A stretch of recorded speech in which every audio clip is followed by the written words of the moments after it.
So welcome to your lesson on physical and chemical properties of pure substances. We're not talking about mixtures right now, we're just talking about elements or compounds.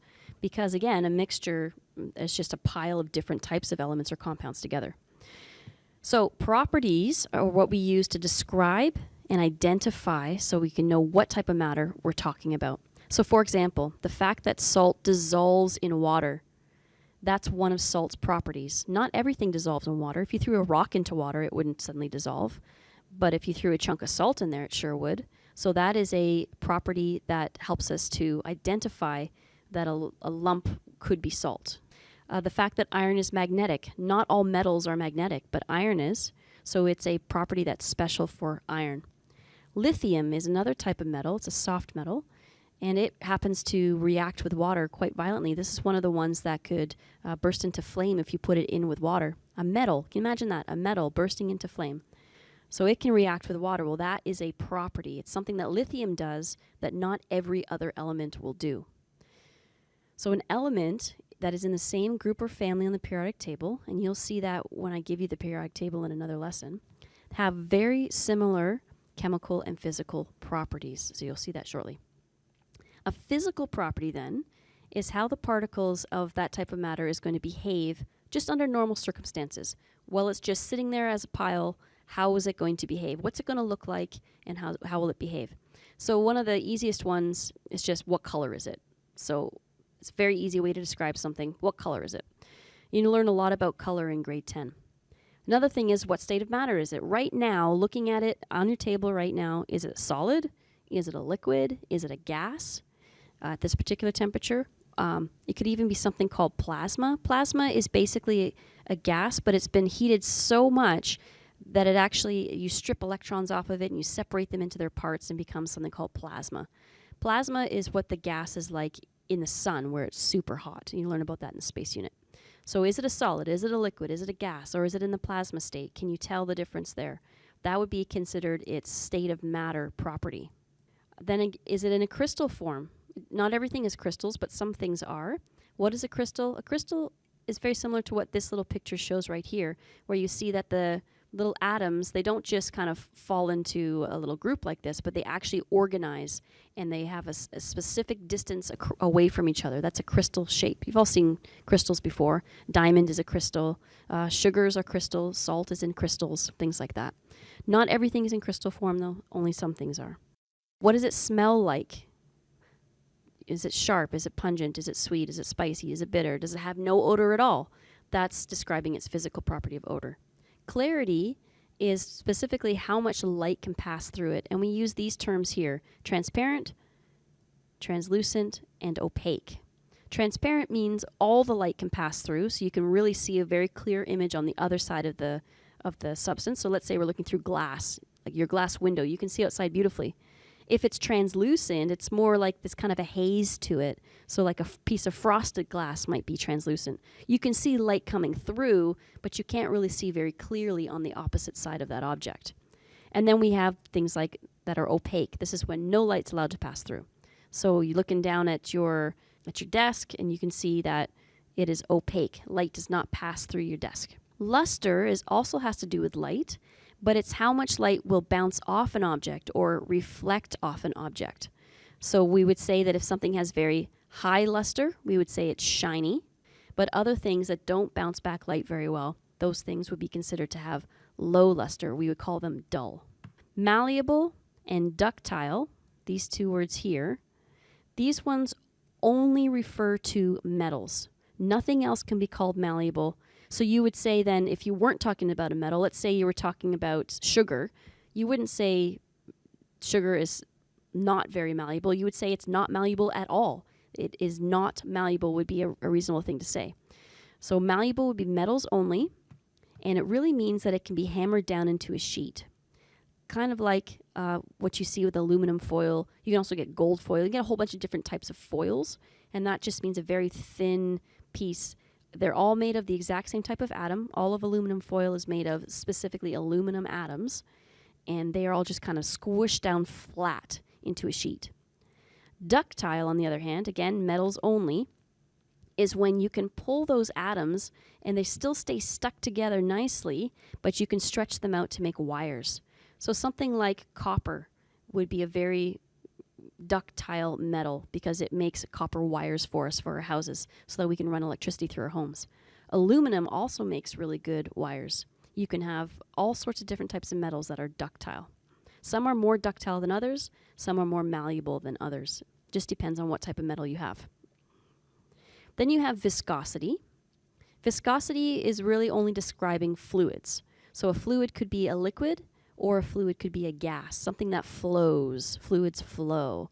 So if you're describing its viscosity, the actual definition of viscosity is ability to resist flow.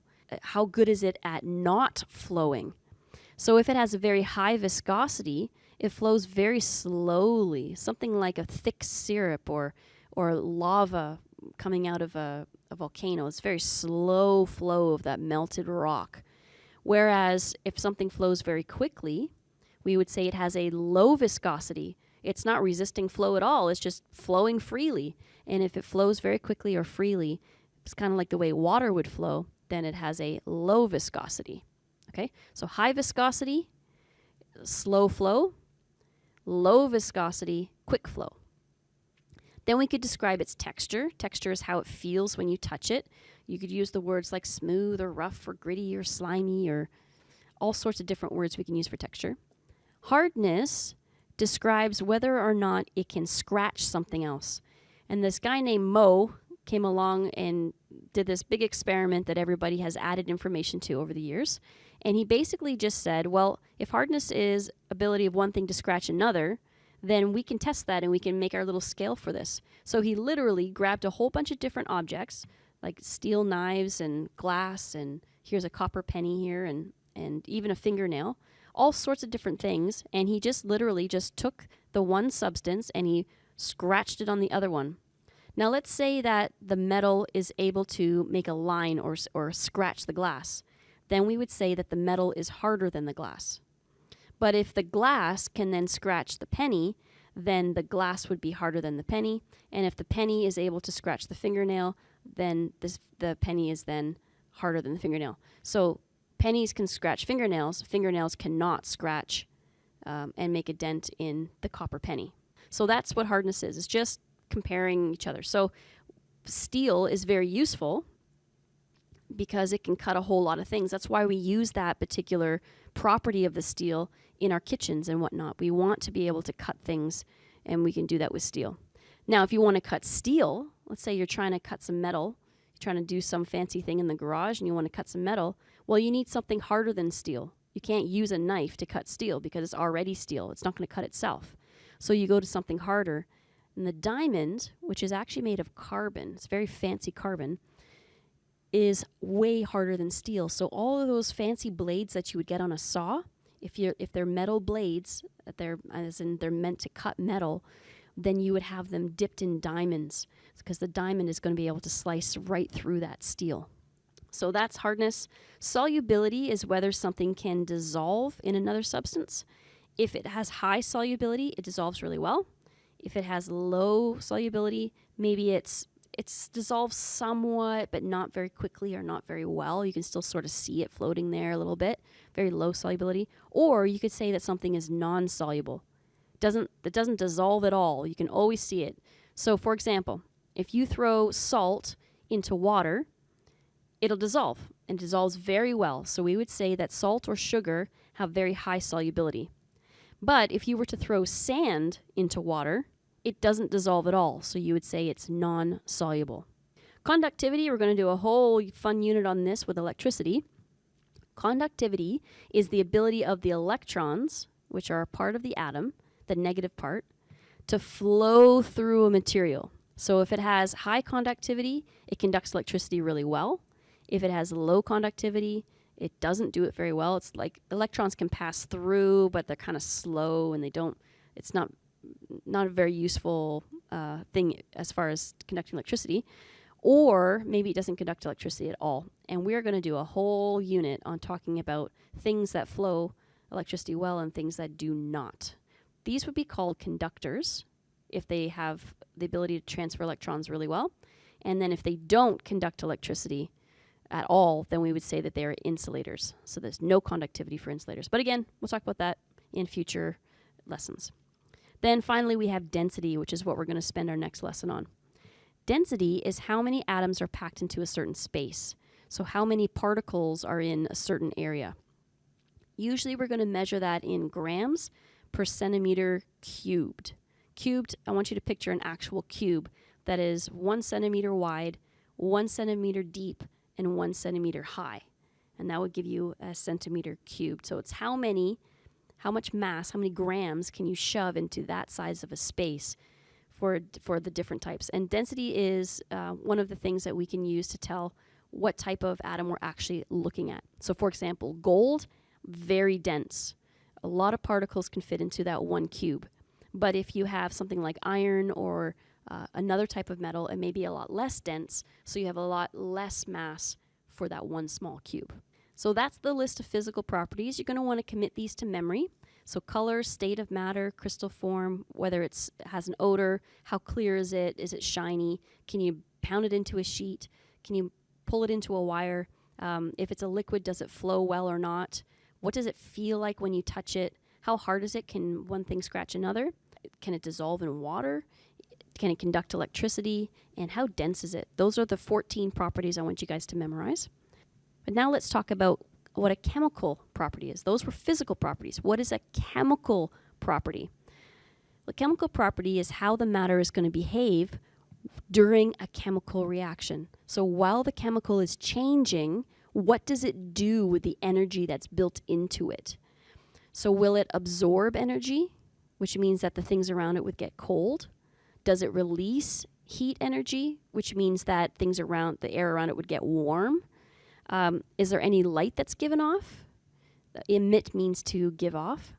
Does it form a gas when you heat it? Now that gas is not the idea of going from liquid to gas. It's not a change of state. This is a brand new material that wasn't there before. So was there a gas formed, or the little bubbles that you can see is evidence that there's this brand new gas that wasn't there before? Does it react with acid? Does it react with water? Does it react with oxygen? Not all things do, but some do very well. If it does react with oxygen, then we would call that combustion. We would say that it's going to burn or combust. So we describe that particular thing as combustible. So for example, gasoline reacts with oxygen. So we would say that it combusts. Very good at combusting. Does it form a solid precipitate? I'm going to show you that in a little demo shortly when I do the physical and chemical changes demo. But a solid precipitate is just a solid that wasn't there before. So if you mix two liquids and then after the chemical reaction suddenly there's a solid that wasn't there before, we call that a precipitate. It's like as if the precipitate means to come out of, like it suddenly a solid came out of these two liquids that wasn't there.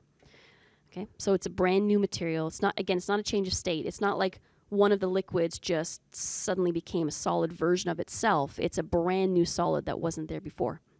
Some things are also sensitive to light. You guys are going to use hydrogen peroxide in one of your labs, and you're going to find out that if you don't keep the hydrogen peroxide capped, the hydrogen peroxide is going to fall apart. We say it's going to decompose or fall apart into water, which is part of the hydrogen peroxide. Hydrogen peroxide is basically water with an extra oxygen. So if water is normally H2O, then hydrogen peroxide is H2O2, has one extra oxygen. And it'll fall apart into water, and that extra oxygen will be let go when you expose it to light. So you don't want hydrogen peroxide just sitting open in a beaker somewhere. You want to keep it in a dark bottle, and you want to keep it sealed so that it doesn't just become water and oxygen. The oxygen floats away, and then you lose all your hydrogen peroxide.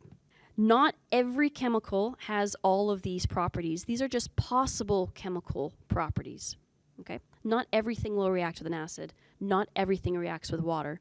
Not everything reacts with oxygen, but many do.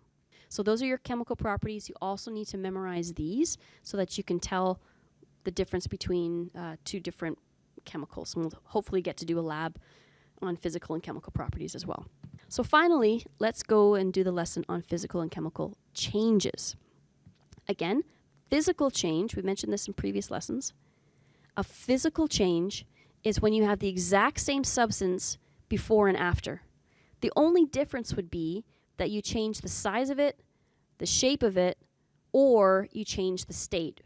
So, for example, you can take a piece of paper, and if you were to rip that piece of paper in half, now you have two pieces of paper. So all you did was change the size and shape of it. It's still paper before and paper after. If you were to take water and you were to, you have one bucket of water, let's imagine liquid water, and then you took that liquid water and you put it into two separate buckets. Don't you just have water still in both of those buckets? So you didn't change the chemical. It's still water. It still behaves exactly like water. All you did was just change the size and shape of the container, and so now you've got two piles of water. Okay? Or maybe you throw that water into the freezer, and now it turns into solid water. It's still water. So changing the state, changing the shape, or changing the size is all physical. The exact same over and over and over again. So then we're looking at what is a chemical change then. Well, it's built right into the name chemical change. It's when the chemical changes. It's not the same thing that it was before. It's going to have a whole different set of properties that it didn't have. So really what we're saying is when you have a chemical change, you have a brand new substance formed that wasn't there before. Okay? And what you're going to see more so in grade 10 is that the atoms that are in the molecules get rearranged, and sometimes they get traded between the different compounds, so that you're going to make a new combination of compounds, or maybe a new atom is released, and it's going to have a completely different set of properties than it did when that chemical was still joined together. So for example, we can take water, which is made of hydrogen and oxygen, and we can actually split it back again into separate hydrogen and oxygen gases. So that would be an example of a chemical change. You've gone from water, liquid water, clear, colorless, odorless, et cetera, and then you split it back into its component parts, or back into its separate elements, and you get hydrogen gas, which is explosive, and you get the oxygen gas, which is very combustible. So either way, we have a new substance formed after that chemical reaction. So what do you look for? What is the evidence that you're looking for a chemical change? Well, you're usually going to see during the changing of the chemicals, you're usually going to see a change in energy. Sometimes that's absorbing energy so that everything cools down. Sometimes it's releasing energy so that everything heats up. Sometimes you see it as light, and sometimes you can hear it, like during an explosion. You can hear the little explosion going off. So you're going to have a change in energy for sure. The main thing, this probably should be number one, you have a new substance. How do you know it's a brand new substance? Because the chemical change has given you different physical and chemical properties than the original things that you put together. So new substance, this is the biggest difference, the strongest evidence you have for chemical change. You could sometimes have a new color showing up. Not always does a color change mean that you have a chemical change, but it is a pretty common thing to have a different color show up. And then the other one that's possible, doesn't happen every time, but is possible, is a solid precipitate will form. So let's go now, and I want to do a little demo for you. Take a look at this box here on page 19, and we're going to fill this in together. So you guys need to have this ready to go, and we're going to describe the physical properties before we put them together of the silver nitrate and the potassium bromide. So you want to say, what does it look like before? What does it look like afterwards when we join them together? And do we have any evidence of a chemical change? We're going to do that for silver nitrate, potassium bromide first, and then I'll set up baking soda and hydrochloric acid, and we'll do the same thing. What did they look like before we mixed them, and what did they look like afterwards? What was the evidence we saw of a chemical change? What we're going to do is, I want you guys to, with that little chart that you have on that page 19, I want you guys to describe what you see when I show you these different compounds here. So I'm going to do the first one would be the silver nitrate. So we have silver nitrate, and we are going to just put that into this guy right here so you can see what it looks like. Now you might be surprised that it's coming out as a clear liquid here because the bottle looks so dark, but it's because the bottle has just been stained by this liquid.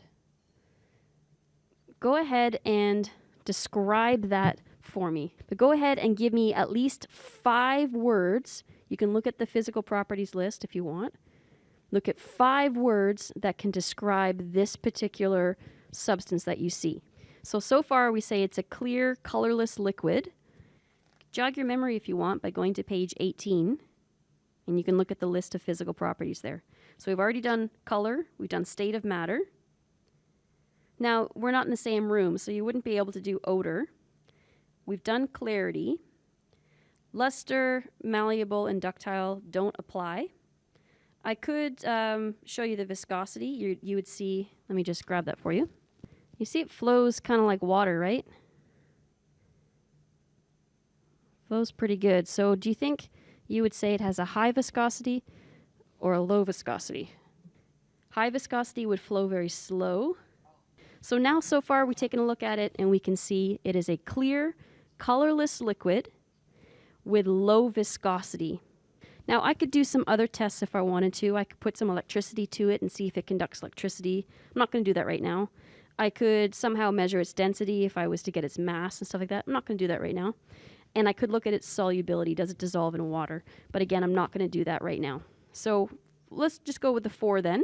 So it is a clear, colorless liquid with low viscosity. Let's take a look now at potassium bromide.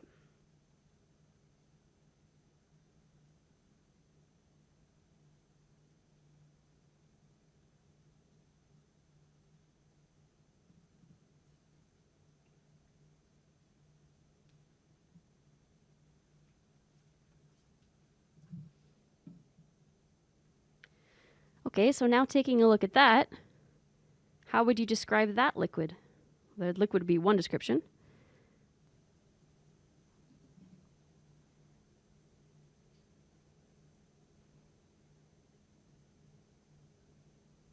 What do you think about the viscosity? Low viscosity. In fact, if you were actually here in person, you would see that these look pretty much identical to each other. They look identical to each other and they look exactly like water. They're not, but they look just like water. Okay, so do you have your observations written down for the before? Clear, colorless liquids with low viscosity for both of those. Because now what we're going to do is take those two separate chemicals. You've got the silver nitrate compound. This is silver, nitrogen, and oxygen as a compound. And then we'll take the potassium bromide. Potassium bromide is potassium and bromine together. So that's a compound as well. It's 2 separate elements put together as a compound. 3 separate elements. So for potassium bromide, it's potassium, which is a metal, with bromine, which is a nonmetal. For silver nitrate, this one has actual silver in it, and then it has nitrogen and oxygen. So the nitra part is nitrogen, and the ATE part tells me that there's oxygen in there as well. So silver nitrate, okay? So these are compounds, though. They're not separate elements. They're compounds. They're chemically joined together. So now I'm going to put them together. I'll use this beaker here.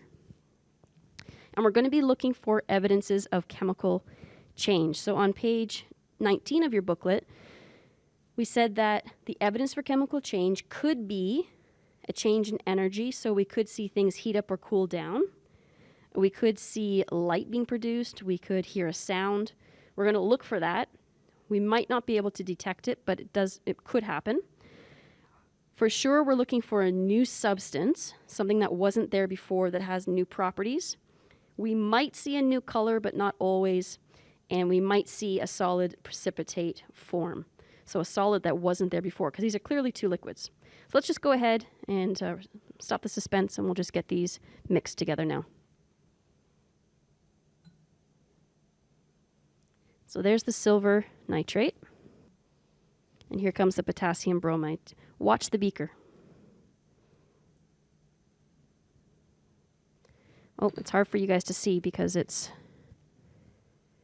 Do you see it's actually turned into something that looks a lot more like milk?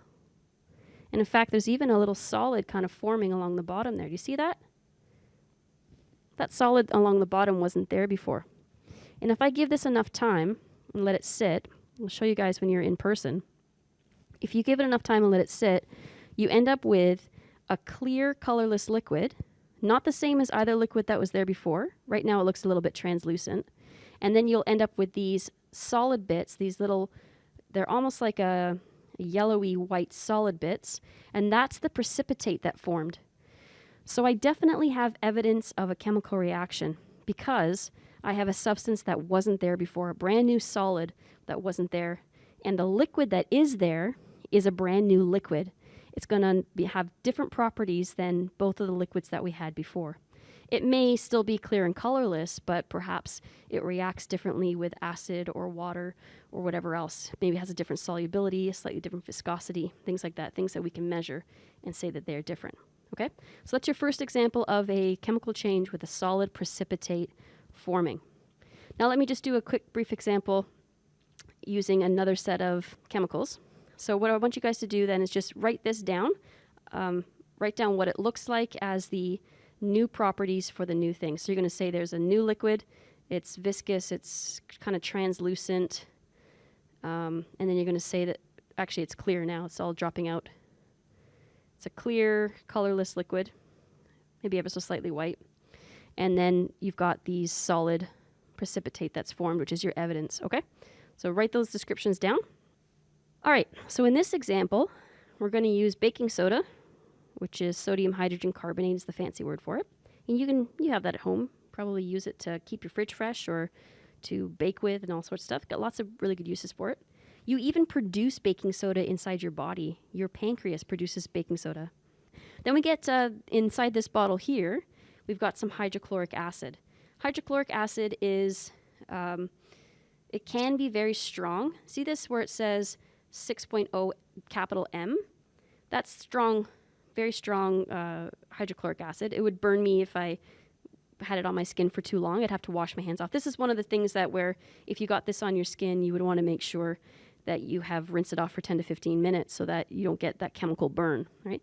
This particular bottle, though, somebody in our department has spent some time diluting it. So rather than it being 6 moles, it's down to just, you can see the big 1.0.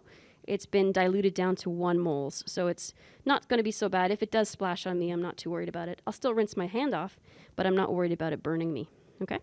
Notice also you can see there's some chemical safety symbols there. So they're suggesting that we use goggles with it. We want to use gloves. You want to have proper protective equipment. And the one here means that you want to have proper ventilation. It means that there's a fume hood or something to it, okay? And over here we've got other storage codes and whatnot as well. On the back here, you can see that there are a couple Whmis symbols. What is this Whmis symbol for with the skull and crossbones? And this other one here, I don't know how well you can see it. What's that one? So on your test, you might see some examples like this where I'm either going to tell you, I'm going to describe it and I'm going to say which symbols should go on this particular chemical. And you're going to tell me that there's, if I describe it and say it's poisonous and it's corrosive to your skin, you're going to choose those 2 chemicals to put on it. Okay, so that's the type of thing you'll see on your safety quiz. So poisonous, and this is the one causing immediate and serious toxic effects.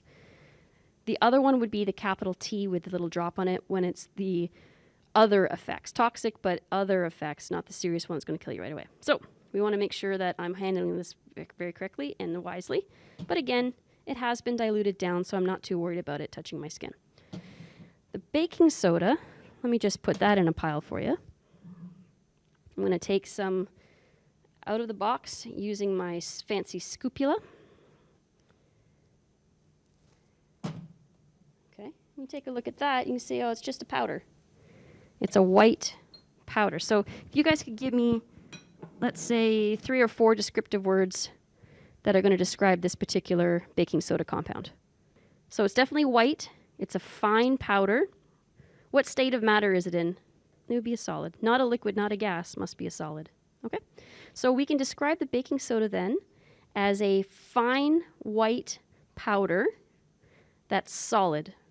As soon as you say powder, it kind of implies solid, but we're trying to get as many descriptive words down as possible. Okay? So write those words down. I'm going to pour out some of the hydrochloric acid now into this beaker.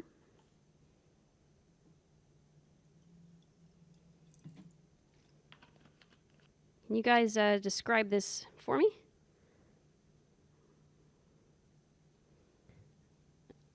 So if you look at it, it's pretty low viscosity. It moves like water. It's clear. It's colorless. And it's a liquid. So if you want to write down those descriptions there, that'll be very useful. Clear, colorless liquid, low viscosity. It's basically exactly how we described the last couple liquids that we mixed together. So I'm going to mix them together. We're going to be looking for evidence of chemical change. Now, to make this a little easier, I'm just going to get rid of this white tray. So again, we're mixing baking soda and the hydrochloric acid. So I'm just going to take a look at the powder as we're going here, and we'll see if we can see evidence of chemical change. Keep in mind that the evidence of chemical change that we're looking for are, is there a change in energy? So does it get colder or hotter? Or is there a light produced? Is there a sound produced? Is there a brand new substance that wasn't there before? Is there a new color that comes out? Or does a solid precipitate form? Okay. And one of those new substances could be, hint, hint, could be a gas produced that wasn't there before. So let's just go ahead and we'll pour some on.